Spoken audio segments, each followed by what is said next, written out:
I was speaking to a friend, it must have been about 2 months ago now, and it was basically a childhood friend that I haven't seen in years. But one of the points he made to me as we were kind of chatting away was he'd actually recently been cheated on from a previous relationship.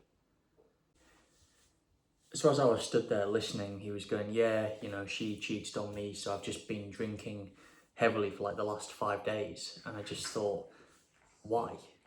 Like, why would you destroy yourself over someone that clearly didn't care about you in the first place because they choose to leave you to be with somebody else? Kind of got me thinking, because I've seen this as a pattern with previous friends in years gone by, is why when men particularly, we go through heartbreak, we seem to really struggle with the idea of it.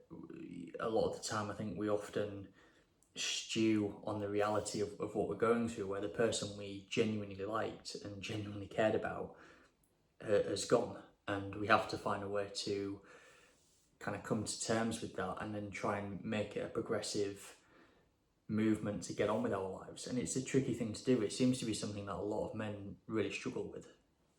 Now, I do think a big reason why a lot of guys struggle with it is because for us, particularly as men, when we get into a relationship, we then just by default naturally distance ourselves from our friends that we have around us, because we put all of our eggs in one basket. We solely dedicate ourselves to that relationship.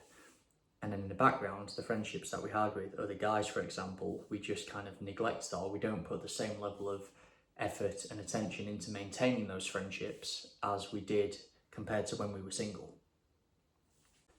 And so naturally, when you come out of a relationship, if you've not maintained those friendships, particularly as a guy, you can't then fall back on those same people to console to or to express your feelings to. And I think generally speaking, there seems to be, I guess, a circumstance at the minute where a lot of men feel ashamed to open up to how they feel, which I understand it in some respects, because you want to come across as strong and stoic, and you want to feel that you're not negatively impacted by what you've just gone through, which is basically a breakup. But then because you're not doing that, you then just destroy yourself behind closed doors. Kind of my friend is a close example there, where he went through a breakup, and rather than just accept it for what it is and get on with life as normal, he chose to go out drinking for 5 days, which is extremely unhealthy.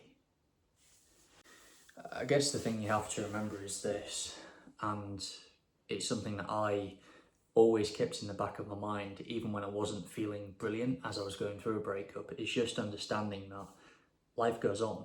Like, you can feel crap about yourself, you can feel depressed, you can just dwell and kind of gurgle in your own thoughts, but then all the while the world around us still goes on as normal. No one cares.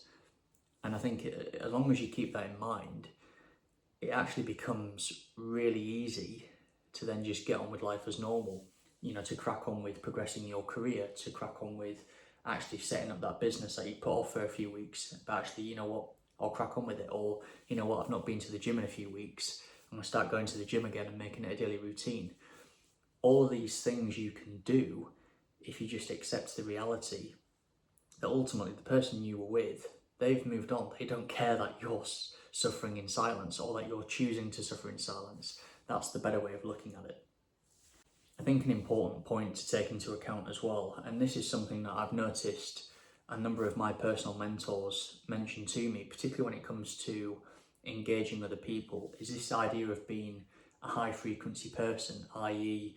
you are high energy, you've got a warm, welcoming feel to you. If someone else meets you in person, they want to talk to you, they want to have a conversation with you. If you're completely consumed in the thought of a past relationship, then naturally you will come off as low frequency.